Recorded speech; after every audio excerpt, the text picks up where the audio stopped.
ओम ओम शांति। आज का पदम है हमारा, क्या आत्माएं सारे ब्रह्मांड में स्थित हैं? क्या उनका परमात्मा के साथ संबंध है? दो प्रश्न है एक साथ।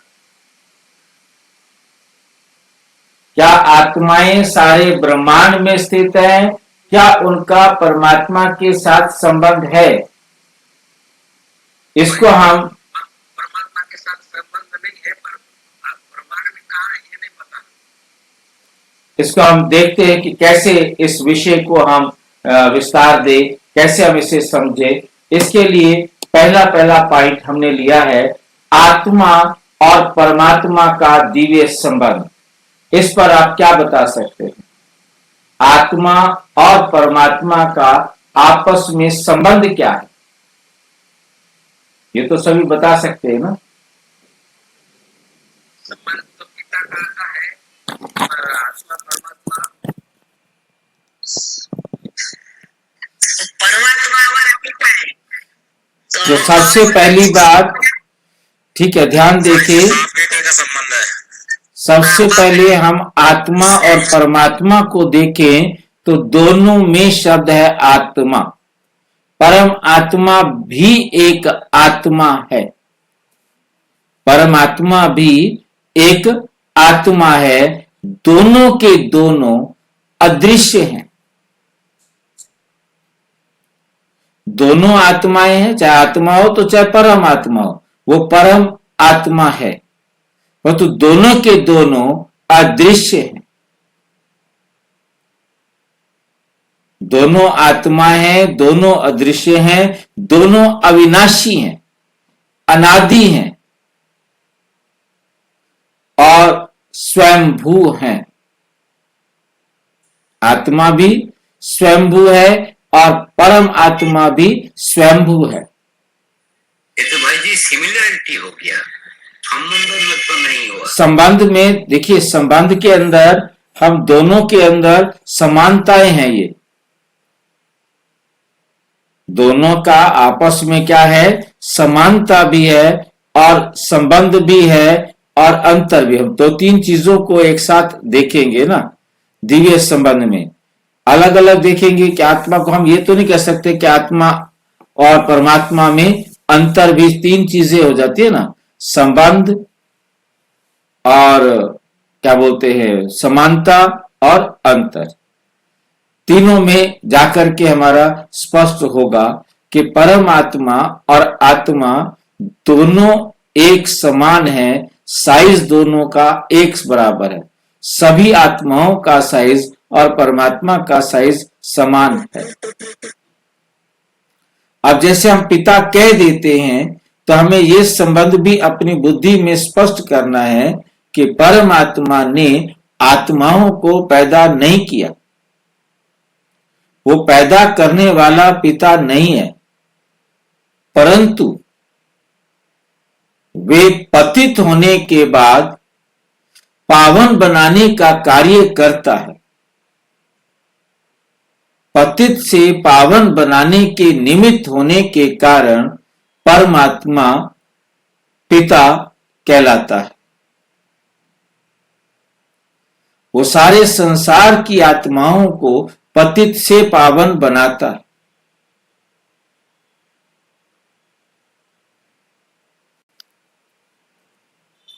अनादि काल से अस्तित्व में है ये। इनका आरंभ भी नहीं और इनका अंत भी नहीं। अनादि और अनंत है। परमात्मा जो सभी आत्माओं का पिता, परंतु पिता भी हमें याद रहना चाहिए कि वो पिता कैसे है कि हमें पतित से पावन बनाता है। पावन सारी आत्माओं को बनाता है, चाहे वो 0 से 1 बने, चाहे 0 से 8 बने, 0 से 60 बने, 80 बने, 90 बने, 100 बने। वो पुरुषार्थ उस आत्मा का अपना है। परमात्मा सदा निर्विकारी है। अविनाशी है और ज्योति स्वरूप है। और आत्मा क्या है? विकारी बनती है, निर्विकारी से विकारी बनती है और फिर परमात्मा आकर आप समान निर्विकारी बनाते। ये आत्मा का और परमात्मा का आपस में संबंध हुआ।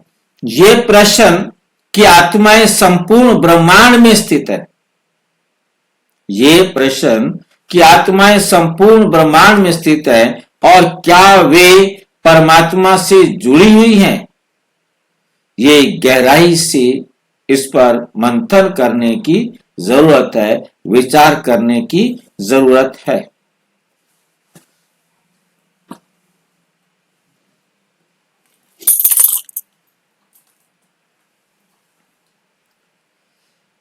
आत्माएं ब्रह्मांड में कहां स्थित है?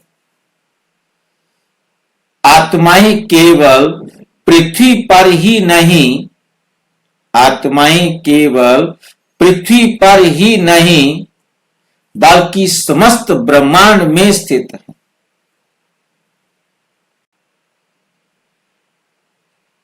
क्या समझते हैं? क्या परमात्मा आत्माएं सारे ब्रह्मांड में हैं?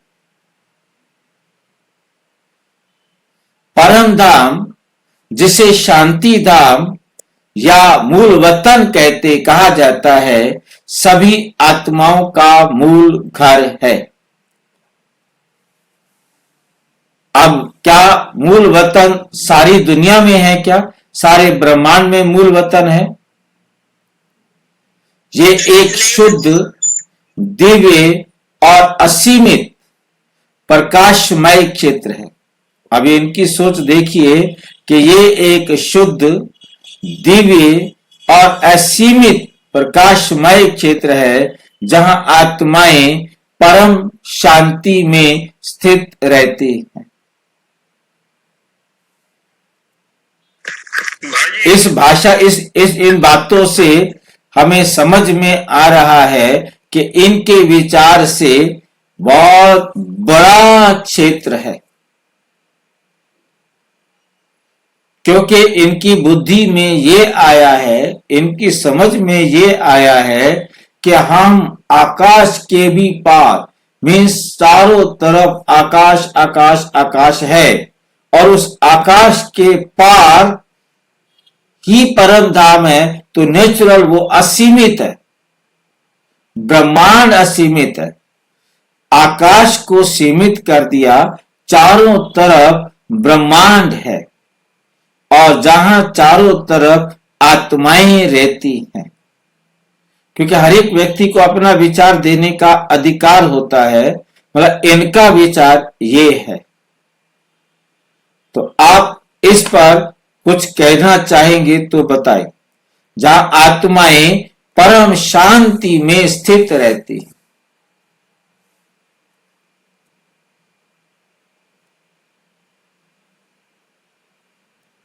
क्योंकि ये एक भ्रमित करने वाला विषय है। क्या कहेंगे आप? भाई जी, हाँ जी, ये जो स्टेटमेंट आप दिखा रहे हैं, ये स्पार्क वालों ने बनाया है ना? हाँ, स्पार्क वालों ने बनाया, तभी तो चर्चा करेंगे ना। बता रहे परम धाम का क्षेत्र है, तो क्षेत्रफल भी बता सकते हैं इसका मतलब? वो क्षेत्रफल देखिए, लाइन उनको जितनी उनकी बुद्धि थी, उन्होंने अपनी बुद्धि के हिसाब से उन्होंने इसका निर्णय लिया। हाँ, निर्णय तो लिया। अब बाकी अगर फिर कभी उन्होंने बता भी दे कि क्षेत्रफल इतना है, नहीं, क्षेत्रफल नहीं बताया। उन्होंने ये बताया कि आकाश, क्योंकि बाबा ने कहा मैं आकाश तत्व से भी पार हूं। अब उनकी बुद्धि उतनी सोच सकती थी, आकाश तत्व से पार है, तो जब आकाश खत्म हुआ होगा या आकाश को रोकने के लिए एक ब्रह्मांड होगा जो चारों तरफ फैला हुआ होगा और उसके वहां पर आत्माएं रहती होंगी। तो स्थान बताने की कोशिश कर रही है।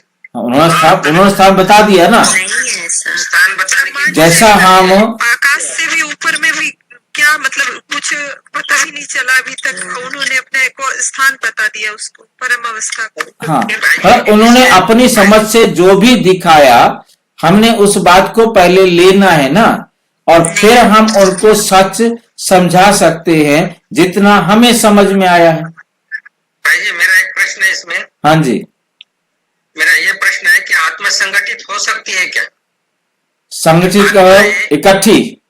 हाँ, इकट्ठी हो सकती है क्या? उस तरीके से तो इकट्ठी हो सकती हैं जिस तरीके से चने की बोरियां इकट्ठी की जाए या आलू की बोरियां इकट्ठी की जाए, इस प्रकार से तो सारी आत्माएं इकट्ठी हो सकती हैं। भाई जी बाबा ने तो कहा ऐसे इकट्ठे ही रहेंगे। एक मूली में 10-15 दिन पहले की बात है, आप मूली पढ़ रहे थे, उसमें बताया बाबा ने कि सब इकट्ठे ही रहेंगे। हम सारी आत्माएं इकट्ठे रहेंगे, पर तो हम आत्माएं, वही सोचने वाली बात आती है कि हम आत्माएं कितनी बड़ी हैं, क्योंकि हमारा बाबा इसमें बाबा ये भी कहते हैं ना, एक साथ चली जाएंगी। हाँ। सभी आत्माएं हम एक साथ चली जाएंगी। ये भी बताते हैं। तो इकट्ठी जाती है तो इकट्ठी रहती है क्या? रह सकती ना, इकट्ठे क्यों नहीं रह सकती हैं? सारी आत्माएं इकट्ठी होने के लिए कितनी जगह चाहिए? बिल्कुल भी नहीं। जगह तो नहीं चाहिए, पर कोई ठिकाना होगा क्या उनका? सारी आत्माओं का ठिकाना कहीं होगा क्या? भाई जी, ठिकाने की बात तो हम बाद में करेंगे ना। पहले प्रश्न आपने ये पूछा कि सारी आत्माएं इकट्ठी होंगी, तो उसके लिए जवाब है हाँ, सारी आत्माएं इकट्ठी हो सकती हैं, एक ही जगह पर हो सकती हैं, ठीक है नहीं। अब यदि सारी आत्माएं इकट्ठी होंगी तो हम इसको चेक करें कि जैसे यहां दिखाया है, यह हम देख रहे हैं, पृथ्वी को देख रहे हैं, पढ़ने के लिए समझाने दिखाया। अब हम ये पृथ्वी है, हम देख रहे हैं कि ये पृथ्वी है, और इस पृथ्वी से हम ऊपर जाएंगे तो ये सूक्ष्म लोक आ गया, और उस सूक्ष्म लोक के बाद समझो कि सूक्ष्म लोक के बाद ये परम धाम आया है, ये ब्रह्म लोक आया है। अब ये ब्रह्म लोक है, ठीक है कि नहीं। अब इस ब्रह्म लोक को उन्होंने कहा कि ये आकाश के चारों तरफ है, आकाश के चारों तरफ है। यह एक छोटी सी बात और समझने के बाद आपको बहुत अच्छी तरह समझ में आ जाएगा कि मुस्लिम लोग जो है वो ये कहते हैं कि खुदा का घर, हम आत्माओं का घर सातवां आसमान है। उनके हिसाब से क्या है, हमारा घर, खुदा का घर क्या है, सातवां आसमान है। यदि सातवें आसमान में खुदा का घर है तो हमें बहुत अच्छी तरह से समझना होगा कि वो सातवां आसमान कहां होगा। तो उसके लिए कोई बताएगा सातवां आसमान कहां है, कैसे बनता है सातवां आसमान? किसी को पता हो तो बताए। हाँ जी, मेरा इसके अंदर एक कहना है कि उन्होंने पुराने बताते तो पृथ्वी को गोल नहीं बताते, उन्होंने चपटी बताते, वो हिसाब से उन्होंने ऊपर बताते, और सातवां आसमान ये चपटी के ऊपर से ये 5 तत्व और सूक्ष्म तत्व छठा और सातवां आसमान उसको बताते। चलो अब सातवां आसमान पहले समझ ले तो आपको आसानी हो जाएगी समझने में, क्योंकि हमारे विचार और उनके विचारों में कहां तक समानता और असमानता है। उन्होंने सातवां आसमान कैसे कहा, इस पृथ्वी के चारों ओर लगभग 12-13 किलोमीटर तक या 15 किलोमीटर तक जो आकाश है उसको वायुमंडल कहा जाता है, जहां तक हमारे पास ऑक्सीजन अवेलेबल है। और उस 12 किलोमीटर से ऊपर जाने के बाद उसमें कहा जाता है समताप मंडल। वहां एकदम समान टेम्परेचर रहने वाला वातावरण है, और उससे भी ऊपर आयन मंडल है। उस आयन मंडल के बाद ये 3 आकाश ये हो गए, और 3 ये ब्रह्मापुरी, विष्णुपुरी और शंकरपुरी हो गई। 3 और 3 6, और उसके बाद ये 7वां आसमान है जिसे हम कहते हैं ब्रह्मलोक। ब्रह्मलोक, परम धाम, शांति धाम, निर्वाण धाम मुक्ति धाम, कुछ भी कहे, यह हम आत्माओं का घर है जहां हम आत्माएं रहती। तो हमें समझ में आया। तो ये परम धाम यदि चारों तरफ है तो इस पृथ्वी के चारों तरफ ये नीले वाला आकाश, 3 आकाश, और उसके बाद ऊपर ये 3 आकाश, ये 6 आकाश खत्म हो जाएंगे। और इस नीले आकाश के अंदर सारे ग्रह, उपग्रह, पिंड जो कुछ भी है। अब इनके बाद ब्रह्मापुरी है ना, इसी को कहेंगे क्या, अंतरिक्ष? ये अंतरिक्ष है ना, ये पृथ्वी के चारों तरफ आप देख रहे हैं ना, कितने सूरज, चांद, सितारे हैं, कितने ग्रह, उपग्रह हैं, ठीक, ये सारा का सारा अंतरिक्ष है। और इस अंतरिक्ष के पार जो है सूक्ष्म लोक है, और उस सूक्ष्म लोक के पार जो है वो परम धाम है। तो यदि इसे हम कहें कुछ नहीं है, ये ब्रह्म महातत्व है, ये छठा महातत्व है। ये छठा महातत्व इतना बड़ा है कि ये जो आकाश तत्व है उस आकाश तत्व को रोक देता है। उनकी सोच ये काम कर रही है कि आकाश तत्व को यहां तक रुक जाता है। इस ब्रह्मापुरी, विष्णुपुरी, ये सूक्ष्म वतन है, जो सूक्ष्म लोक है, इस सूक्ष्म लोक के बाद ये जो रेड कलर दिखाई दे रहा है ये ब्रह्मांड है, ब्रह्मलोक है, जहां हम आत्माएं रहते हैं। और ये पृथ्वी के चारों ओर होगा, और ये असीमित है। इसके लिए शब्द क्या दे दिया, असीमित, इसकी कोई सीमा नहीं है।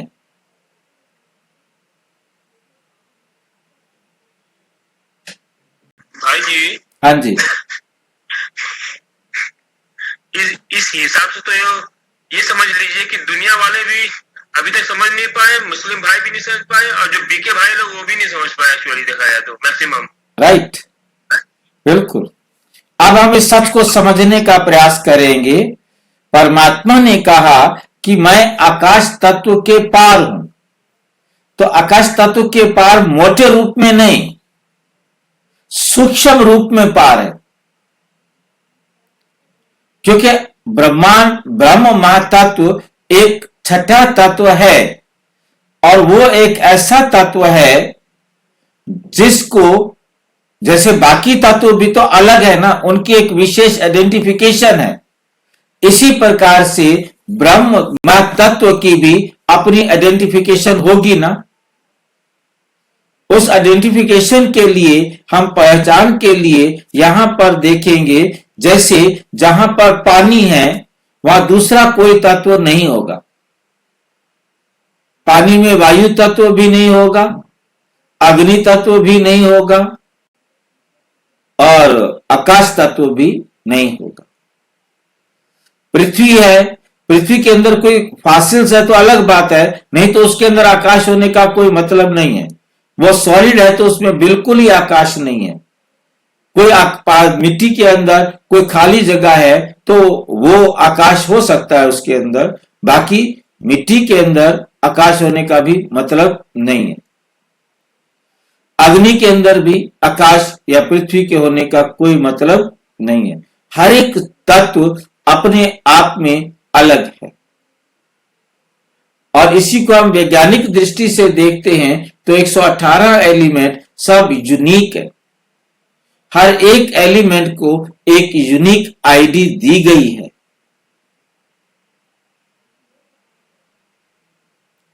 तो जहां पर वो एलिमेंट है तो दूसरा एलिमेंट वहां नहीं होता।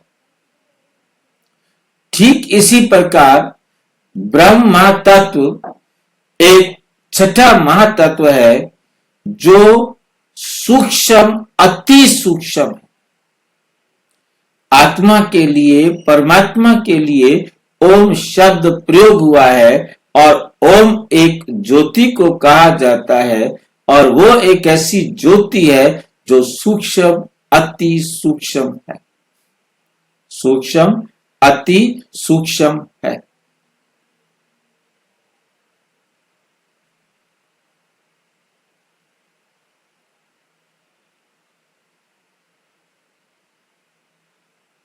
ठीक है। तो जब वो असूक्ष्म, अति सूक्ष्म है तो कितनी सूक्ष्म है यह हम अच्छी तरह समझ सकते हैं कि आज तक विज्ञान का कोई भी साधन, कोई भी विधि उस ब्रह्मांड को नाप नहीं सके, आत्मा को, परमात्मा को नाप नहीं सके। उसके लिए इतना ही कहा गया कि वे सूक्ष्म, अति सूक्ष्म ज्योति बिंदु है। ज्योति बिंदु परिभाषा देखें तो उसका अर्थ आता है, परिभाषा है एक ऐसा चिन्ह, एक ऐसा बिंदु है, एक ऐसा चिन्ह है जिसकी लंबाई, चौड़ाई, ऊंचाई नहीं। तो बिंदु की तो ऐसी लंबाई, चौड़ाई, ऊंचाई होती ही नहीं। तो हम आत्माएं, हम आत्माओं का पिता परमात्मा हमारा आकार है, परंतु हम उसे बना नहीं सकते।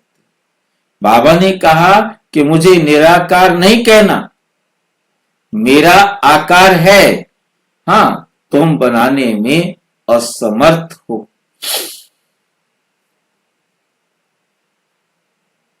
और संसार का कोई साधन उसको नाप नहीं सकता, अदृश्य है।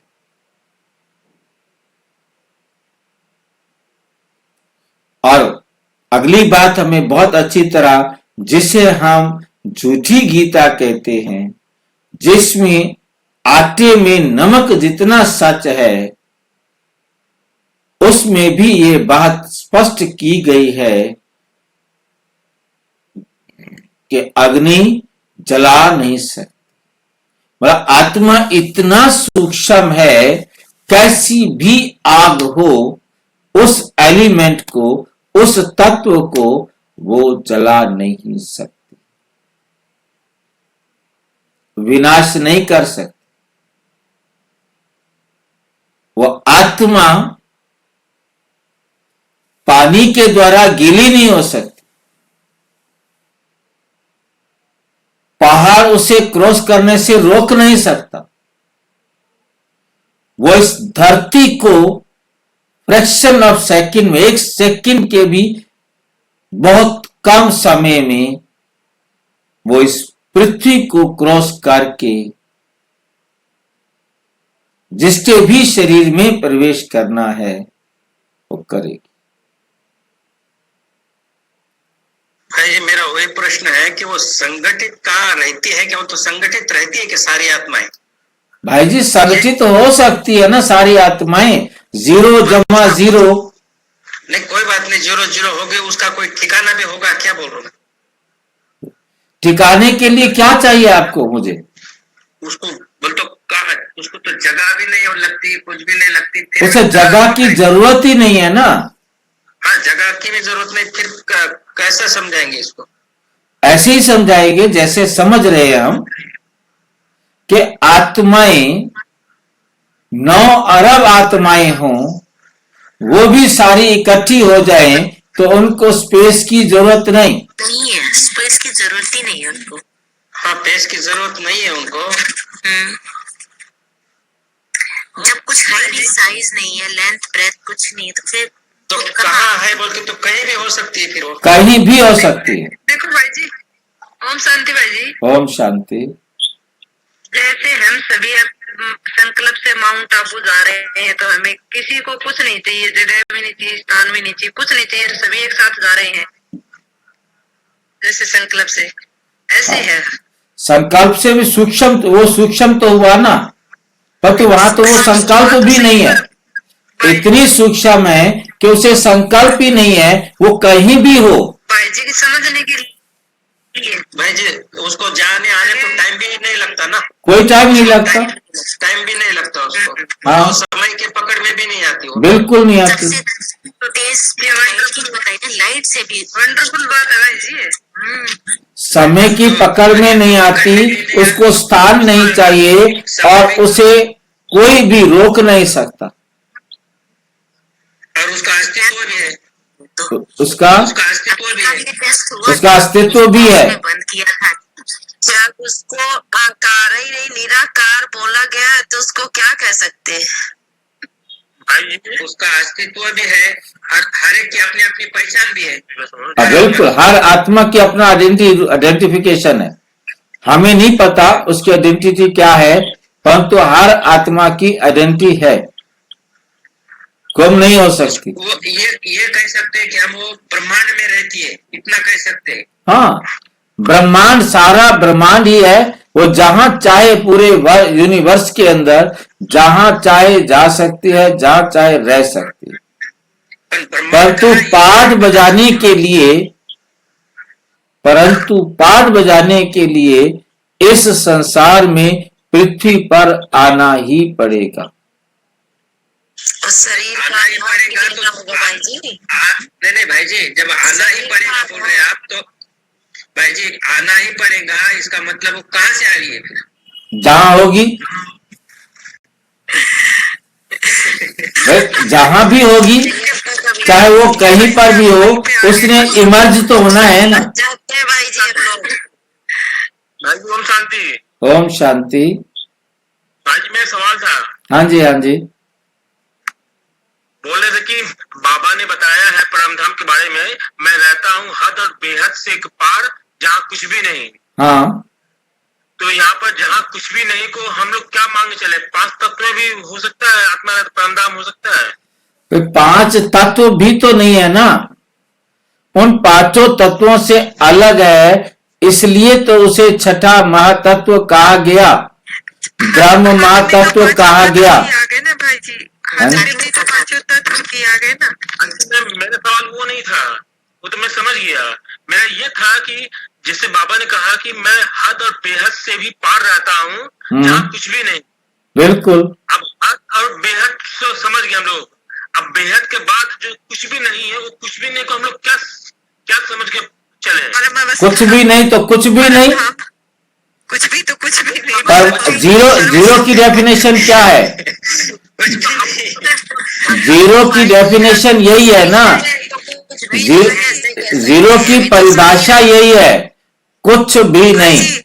भाई जी अगर अभी हम लोग बैठे हैं तो हमारे इर्द गिर्द भी कुछ आत्माएं हो सकती है। कहीं भी हो सकती है, हमारे शरीर में हो सकती है, हमारे शरीर से बाहर हो सकती है, दीवार में हो सकती है, पानी में हो सकती है, आकाश में हो सकती है, कहीं भी हो सकती है। परंतु उनके कारण आकाश पर भी कोई फर्क नहीं पड़ेगा, पानी पर भी कोई फर्क नहीं पड़ेगा, किसी चीज पर कोई फर्क नहीं पड़ेगा।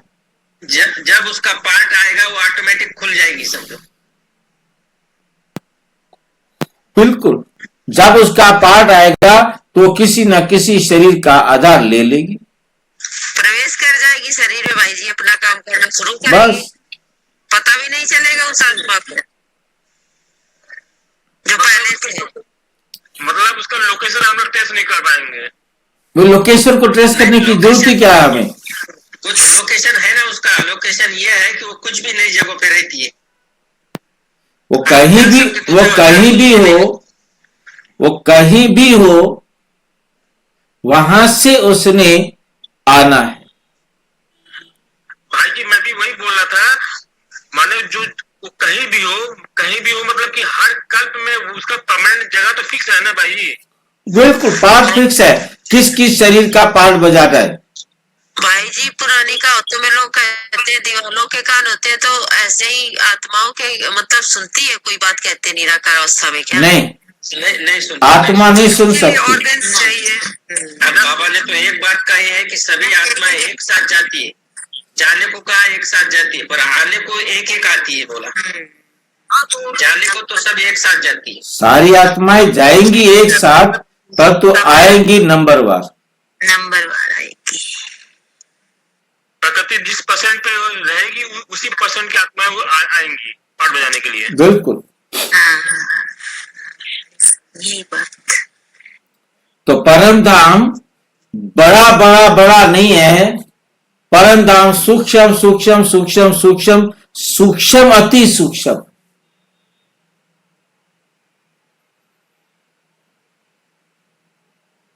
भाई जी आत्मा को कहीं जाने की जरूरत नहीं, आत्मा अपने आप में सिमट जाती, इतनी सिमट जाती कि अपने आप में एक अवस्था में चले जाती है, कहीं जाने की जरूरत नहीं, कुछ नहीं, एक साथ सारी आत्मा एक जगह पे बोले तो जहाँ होगी वहां ऑटोमेटिक जाके वहां अपने आप में सिमट जाती है, बोले तो परमावस्था में चले जाती है। भाई जी वही वही तो हाँ कहाँ ये जानने की कोशिश कर रहे हैं सबसे, जहाँ मैंने कहा जहाँ जहाँ है वो वहां, जहाँ कुछ भी नहीं है, हाँ मैंने कहा जहाँ कुछ भी नहीं है। परम धाम का तो बाबा ने मुरली में बहुत अच्छे क्लियर बताया कि कुछ भी नहीं है, फिर भी मतलब भाई जी परम धाम भी कहीं भी पकड़ो, समझो उसको जाने आने को टाइम भी कितना लगता है, टाइम भी नहीं लगता ना। हाँ वो तो कहीं भी रहे, वो तो विदिन एक सेकंड के भीतर ही पहुंच जाएगा, कहीं भी रहे, मन आ गया। फ्रैक्शन ऑफ सेकंड से फ्रैक्शन ऑफ सेकंड्स। उसको जाने को टाइम नहीं, जगह के लिए कोई सवाल नहीं, कुछ बात की ये नहीं है, उसको आने को भी एक नंबरवार आएगी, जाने को सिर्फ एक साथ चले जाएंगी। तो उसकी अवस्था पे है सब, उस आत्मा की अवस्था पे है सब, परमावस्था उसकी है। इतने बड़े बस शरीर में भी देखो कहाँ से कोई जगह ली है। नेक्स्ट हमारा अगला प्रश्न, अगला पॉइंट देखेंगे, ये हम सबको समझ में आ गया। और नंबर 3 है आत्मा और परमात्मा का संबंध। फिर से देखने के लिए कहा है, आत्मा और परमात्मा का संबंध शाश्वत और अविनाशी है। जैसे सूर्य के प्रकाश से सभी तारे प्रकाशित होते हैं, वैसे ही परमात्मा से सभी आत्माओं की शक्ति और प्रकाश प्राप्त होता है। मतलब ज्ञान प्राप्त परमात्मा से होता है, इसलिए परमात्मा को ज्ञान सूर्य कहा है।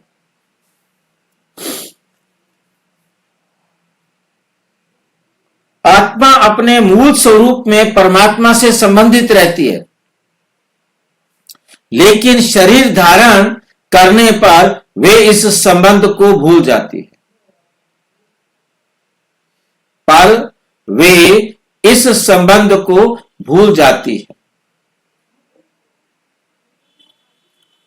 कब संबंध को भूल जाती है?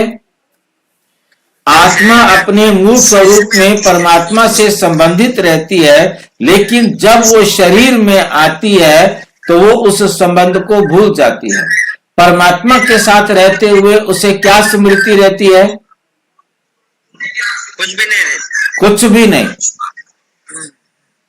आत्मा वर्ड भी जो जिन्होंने लिखा है उनको भी नहीं समझ में आई होगी ये बात।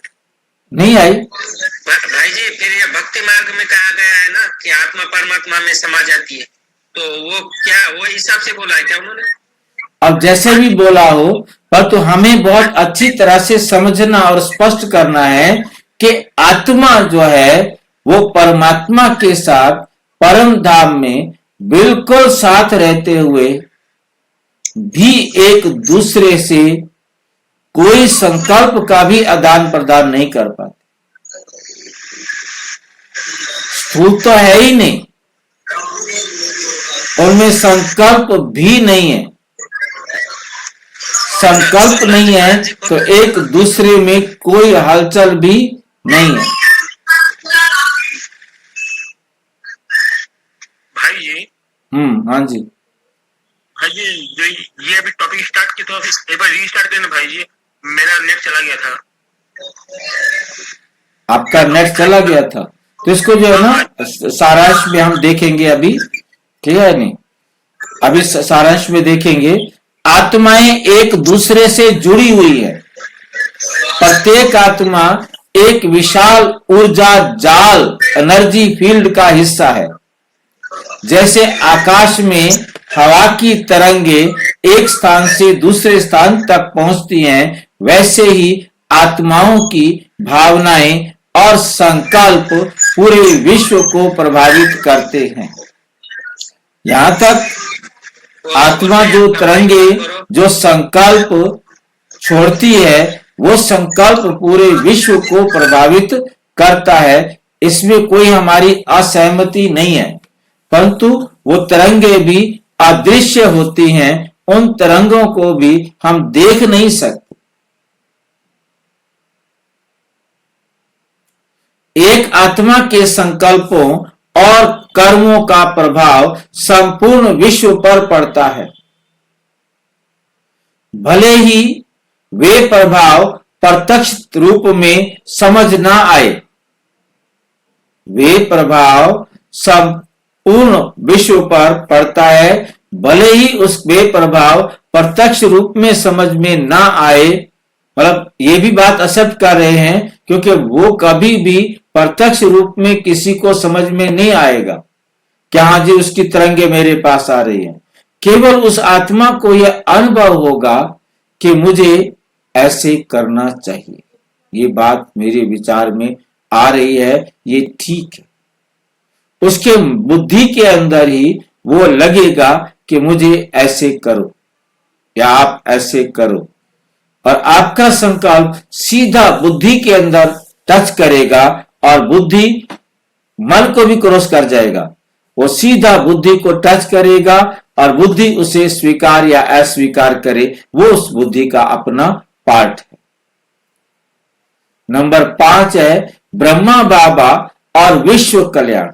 ब्रह्मा बाबा जो सूक्ष्म लोक में स्थित है, संपूर्ण विश्व की आत्माओं से संबंध बनाए रखते हैं, क्योंकि अब आत्मा को ब्रह्मा बाबा, दादा लेखराज कहो, ब्रह्मा बाबा कहो, आत्मा को पूरे विश्व में बिना विमान के उड़ने का अधिकार है। वो विश्व के किसी भी कोने में फ्रैक्शन ऑफ सेकंड में पहुंच सकते।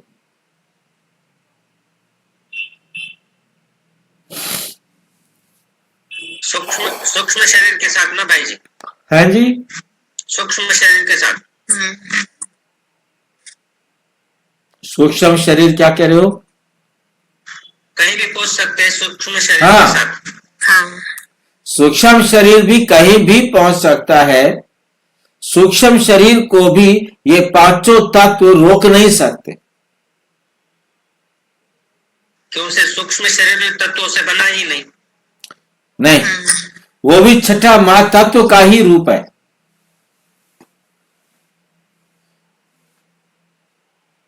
वो भी केवल दिखाई देता है, उसको आत्मा देख सकती है सूक्ष्म शरीर को, और सूक्ष्म शरीर में वो अपना कार्मिक अकाउंट भी बराबर कर सकती है, लेन देन भी बराबर कर सकती है। किसको दिखना है, कितनों को एक साथ दिखना है, एक को देखना है, क्या 100 जनों को देखना है, वो उनके कर्मों के हिसाब से, उनके कर्मों के हिसाब से दिखेगी और अपना प्रभाव उन पर डालने का करेगी।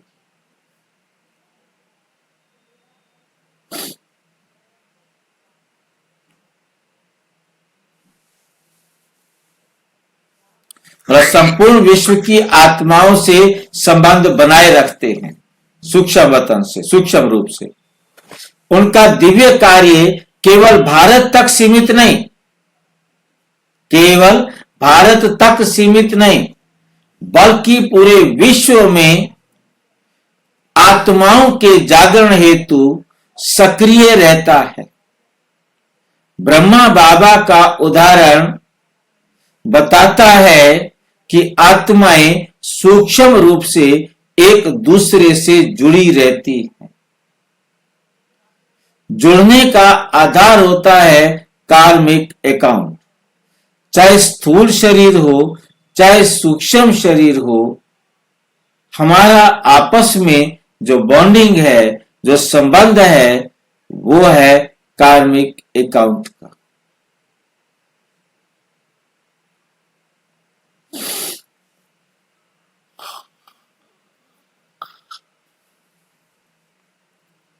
सूक्ष्म रूप से एक दूसरे से जुड़ी रहती हैं और दिव्य कार्य के लिए संपर्क बना सकती हैं, संपर्क बना सकती हैं।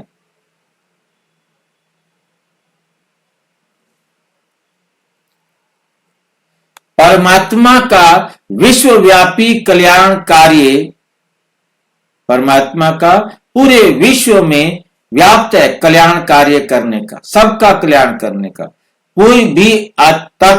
कोई भी तत्व ऐसा नहीं होता जिसका परमात्मा के द्वारा कल्याण ना हो।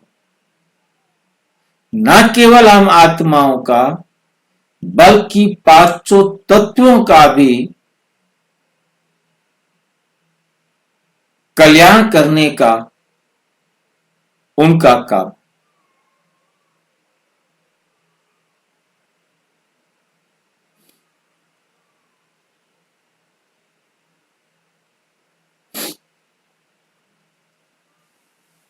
परमात्मा इस धरा पर अवतरित होकर सभी आत्माओं को ज्ञान, शक्ति और प्रेम प्रदान करते हैं। सातों गुण आठों शक्तियों से सर्व का कल्याण करते हैं। जब परमात्मा भारत में आते हैं तब भी उनकी दिव्य शक्ति विश्व भर में व्याप्त होती है। सारी शक्ति विश्व भर में व्याप्त आत्माओं तक पहुंचती है। ये दिव्य ऊर्जा और सकाश सभी आत्माओं को जागृत करती है, चाहे वे किसी भी स्थान पर स्थित हों। चाहे वे किसी भी स्थान पर स्थित हों। नंबर 7, संकल्पों की शक्ति और ब्रह्मांड पर प्रभाव। आत्माओं के संकल्प और कर्म केवल व्यक्तिगत नहीं होते बल्कि वे संपूर्ण विश्व को प्रभावित करते हैं। यहां तक ठीक है।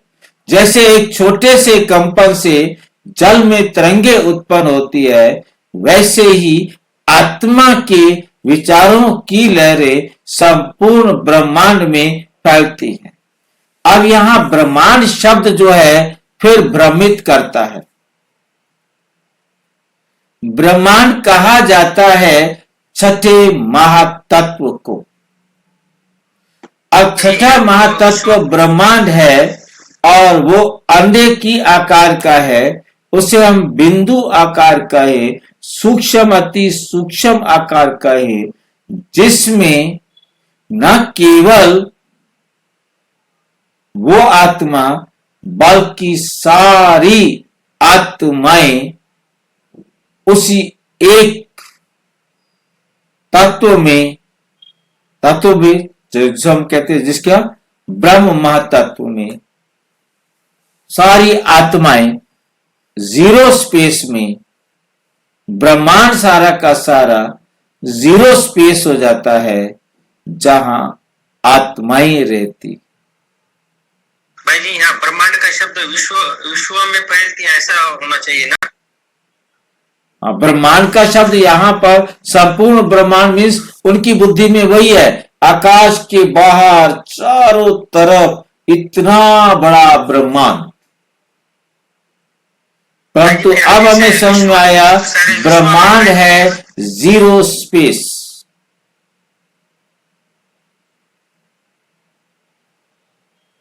उसको आप समझ सकते हैं कि वो जीरो स्पेस है, तो वो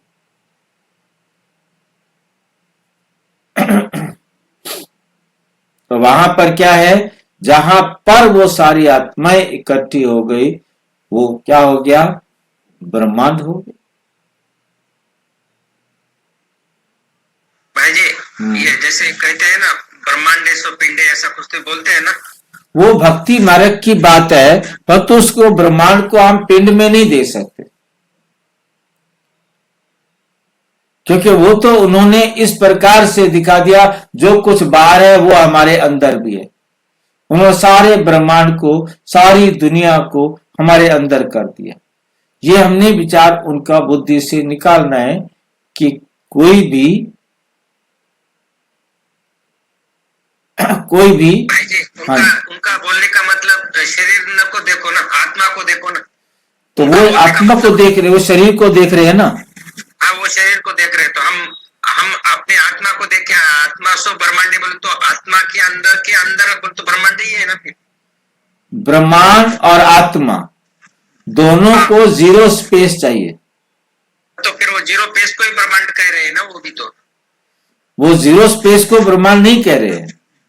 आत्मा सो परमात्मा बोल रहे हो वो भी। भाई जी, परमात्मा को आत्मा को परमात्मा बोल रहे हैं, जबकि बोलना है आत्मा और परमात्मा एक जैसे हैं, आत्मा और ब्रह्मांड एक जैसे हैं, जिसमें परमात्मा का ज्ञान रिकॉर्ड हुआ। और वो भी बात कहते हैं कि आत्मा परमात्मा में लीन हो जाएंगी, ऐसा ही बताते हैं वो लोग। जो भी बोलते हो भक्ति मार्ग की है ना, वो भक्ति मार्ग की बातें बोल रहे हैं ना, ज्ञान की बातें तो नहीं बोल रहे हैं ना। आप जो भी लेके आ रहे हो, ये भक्ति मार्ग वालों की बातें हैं। ये ज्ञान मार्ग वाले तो कहते हैं आत्मा अजर अमर अविनाशी। ये तो पहले करके तो हर एक आत्मा अपना अपना एक सेपरेट है, ये तो है, हम समझ गए। समझो, लीन नहीं होती, एक दूसरे में लीन नहीं होती, पर एक साथ तो रहती है। हाँ, एक साथ तो रहेगी ना, चाहे वो एक साथ कितनी भी रहे हो। तो हमने पहले चर्चा कर लिया कि सारी आत्माएं एक साथ हो सकती हैं। एक जीरो में 9 अरब जीरो लगा दी जाए तो भी स्पेस जीरो रहेगा, और ब्रह्मांड की भी एक जीरो और लगा दी जाए तो वो भी जीरो ही रहेगा।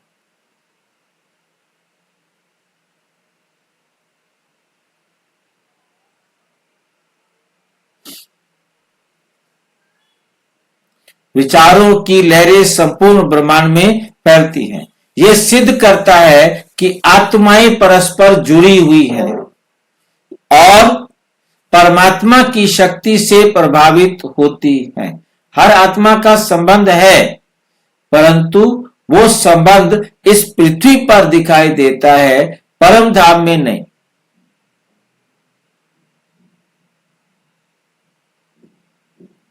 ठीक है, जब शरीर में आते जब दिखाई देता है। हाँ, जब परम अवस्था में होते हैं तो कोई संबंध नहीं दिखाई देता। कोई संबंध नहीं दिखाई देता।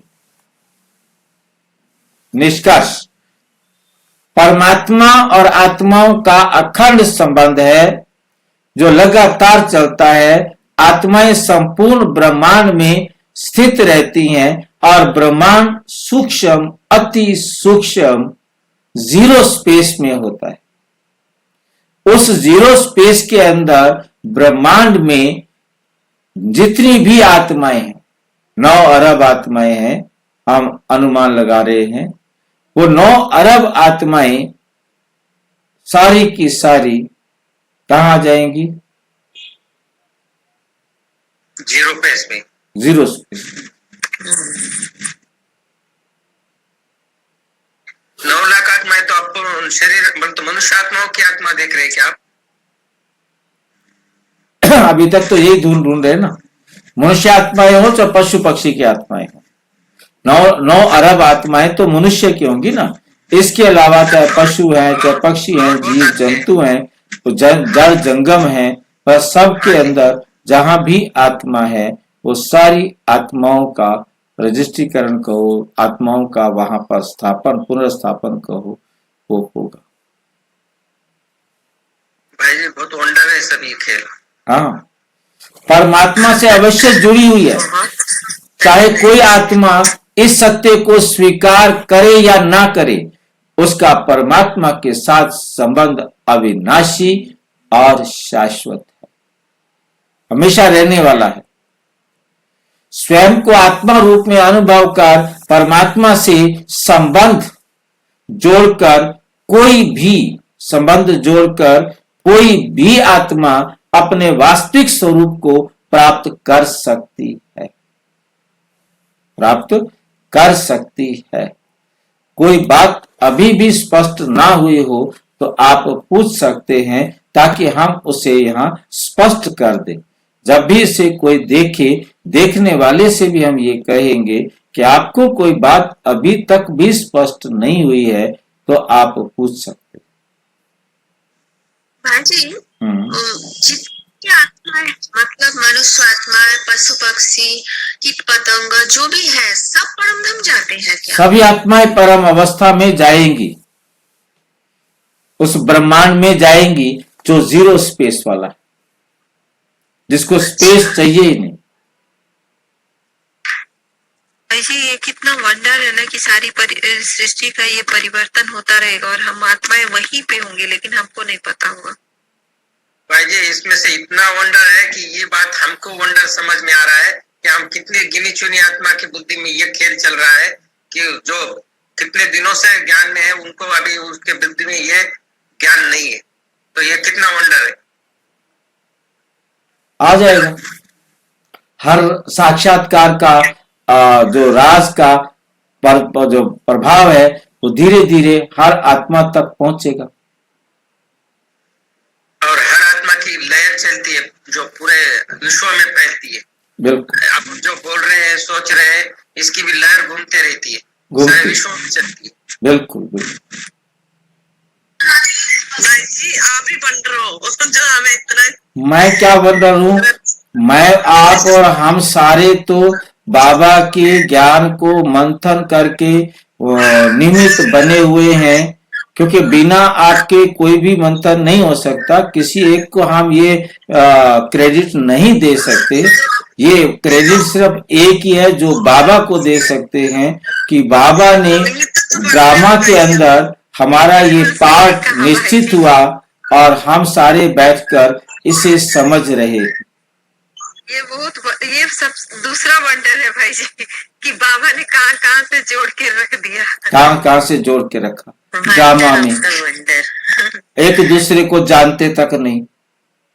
भाई जी इसका प्रभाव कैसे निकलेगा मालूम है क्या? अब ये कौन सी आत्मा कहाँ पे है, सबके वायुमंडल ये पूरे विश्व में फैलेगा, पूरे भारत में। अब ये हमारे जो विचार निकल रहे बुद्धि से पूरे विश्व में फैलेगा, किधर से मिलके एक दूसरे को। जी पूरा भारत आपके पास है, महाराष्ट्र, बांग्लादेश, कलकत्ता, गोवा सब है आपके पास। पूरा वर्ल्ड आएगा ना ये, क्योंकि अब ये YouTube में चला जाएगा तो जो भी पढ़ेगा वो आगे अच्छा लगेगा तो आगे अपने आप ही करेगा ना।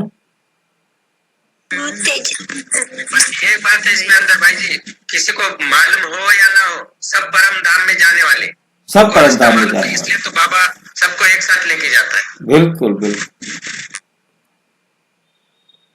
अच्छा,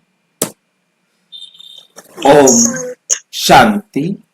और विस्तार से जानने के लिए प्रजापिता ब्रह्मा कुमारी ईश्वरीय विश्वविद्यालय के किसी भी सेवा केंद्र पर संपर्क करें और यदि कोई प्रश्न है तो 9213106986 पर केवल टेलीग्राम करें, 9650692270 पर केवल व्हाट्सएप करें, फोन नहीं।